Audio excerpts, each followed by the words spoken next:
नमस्कार मित्रों, मैं लक्ष्मण दास अग्रवाल अपने संध्या काल को स्वर्णिम काल बनाने का लेखक आप सभी का आभार व्यक्त करता हूं। इस 36वीं कड़ी का विषय है वृद्धावस्था को संभालिए। जी हां, अगर आपने अपनी युवावस्था में ही वृद्धावस्था की प्लानिंग नहीं की तो बहुत सारे समस्याएं आपके बीच आ सकती हैं। बस इसी का जिक्र मैंने किया है। सुनिए, प्रतिक्रिया दीजिए और समय तो ध्यान है ही आपको 6:30 बजे रोज शाम को। धन्यवाद। वृद्धावस्था के व्यतीत जीवन के लिए हम खुद ही जिम्मेदार हैं। भगवान कृष्ण जब नंदगांव छोड़कर मथुरा गए तो फिर कभी नंदगांव लौटकर नहीं आए। यशोदा मैया और नंद बाबा के अलावा गोप गोपियों की हालत की आप कल्पना कर सकते हैं। फिर भी उन्होंने यथार्थ को स्वीकार किया और जीवन की आगे की राह जारी रखी। वृद्धावस्था की त्रासदी की अनेक घटनाएं सामने से गुजर चुकी हैं। उन्हें दोहराने का कोई अर्थ नहीं है। केवल एक घटना जो श्रीमती सुधा मूर्ति ने अपनी किताब में लिखी है वो समस्या समझने के लिए यथेष्ट है। हुआ यूं कि एक दिन जब वो अपने ऑफिस में अपना रोजाना का कार्य निपटा रही थीं, तब चपरासी ने आकर कहा कि दो लोग बिना किसी पूर्व अपॉइंटमेंट के उनसे मिलना चाहते हैं। उनमें से एक आदमी बहुत बूढ़ा और उसके चेहरे पर झुर्रियां पड़ी हुई हैं। दूसरा व्यक्ति एक प्रौढ़ उम्र का है।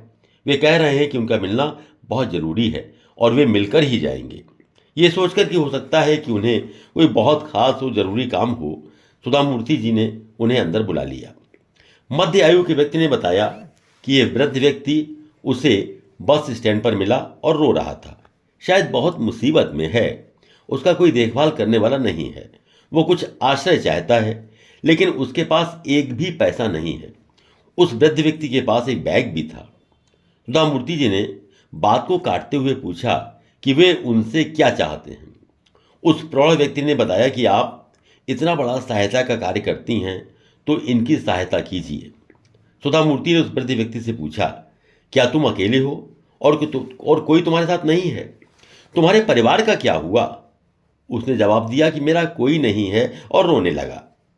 सुधा मूर्ति ने उस बूढ़े आदमी से कुछ और पूछताछ की तो उन्हें लगा कि वो सच बोल रहा है। सुधा मूर्ति एक वृद्धाश्रम को जानती थी जिसकी वे मदद भी करती थीं। उन्होंने उस वृद्धाश्रम को फोन किया और कहा कि मैं एक वृद्ध आदमी को भेज रही हूँ, उसको वहाँ जगह दे दीजिए और उसका खर्चा मेरा फाउंडेशन दे देगा। उस प्रौढ़ व्यक्ति ने कहा कि आप चिंता न करें, मैं खुद जाकर उस बूढ़े आदमी को वहाँ पहुँचा दूंगा और फिर अपने ऑफिस चला गया। इसके बाद दोनों चले गए और मैं अपने काम में लग गई। महीने में एक आध बार मैं उस वृद्ध से मिलने वृद्धाश्रम चली जाती थी कि वो ठीक ठाक तो है। वृद्धाश्रम वालों ने भी बताया कि वो ठीक है। सुधा मूर्ति हर महीने वृद्धाश्रम को उसका खर्चा भेज देती थी। एक दिन वृद्धाश्रम से फोन आया कि वो बूढ़ा आदमी बहुत बीमार है, उसको उन्होंने हॉस्पिटल में भर्ती करा दिया है। तब मैं उस वृद्ध व्यक्ति को देखने उसी शाम को गई। डॉक्टरों ने बताया कि उसकी हालत चिंताजनक है, वो ज़्यादा दिन तक अब जिएगा नहीं। सुधा मूर्ति ने पूछा, क्या तुम्हारा कोई ऐसा व्यक्ति है जिससे तुम मिलना चाहोगे? तुम्हारे बच्चे ना सही, तुम्हारी बहन, भाई, भतीजा या मित्र? कांपते हाथों से उसने एक फ़ोन नंबर लिखा और मुझे दे दिया। उन्होंने उस नंबर पर फ़ोन किया और उस वृद्ध व्यक्ति की नाजुक हालत के बारे में बताया। कुछ देर बाद एक व्यक्ति उसे देखने के लिए आया और सीधा उस बूढ़े आदमी के पास चला गया। उसके चेहरे पर चिंता झलक रही थी। सुधा मूर्ति ने सोचा कि इस व्यक्ति को मैंने पहले कहीं देखा है, किंतु याद नहीं आ रहा था। उसी समय डॉक्टर बाहर आए और उन्होंने बताया कि ये वृद्ध व्यक्ति भगवान को प्यारे हो गए। मुझे दुख हुआ, यद्यपि ना मैं उसे जानती थी ना उससे कोई मेरा संबंध था। कुछ मिनट बीतने के बाद वो आने वाला व्यक्ति भी बाहर आया। उसकी आंखों में आंसू थे।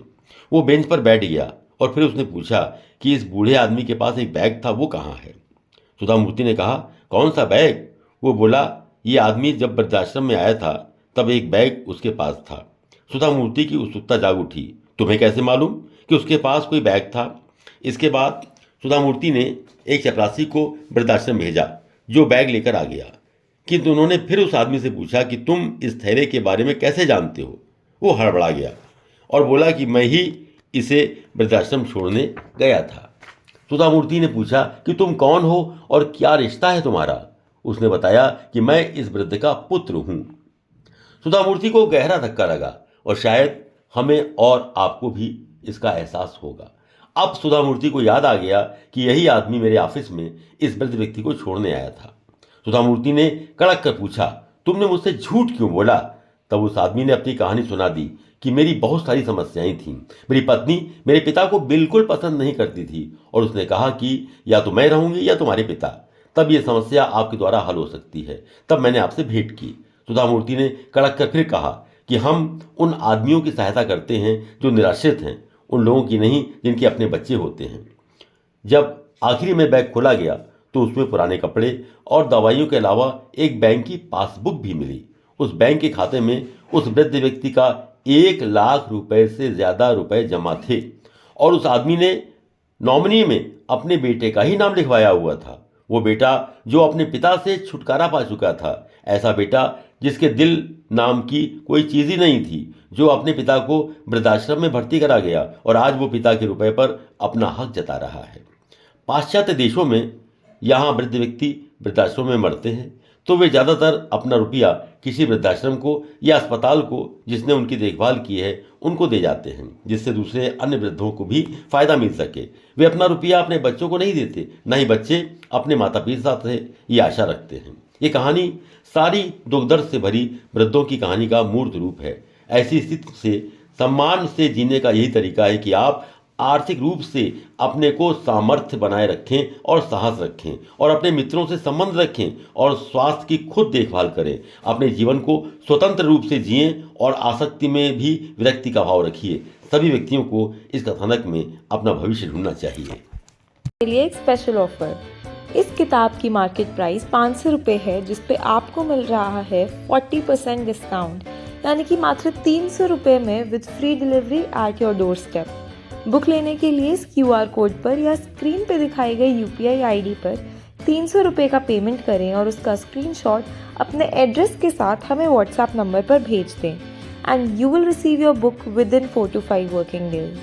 Thank you for your support. Please like, share and subscribe this channel.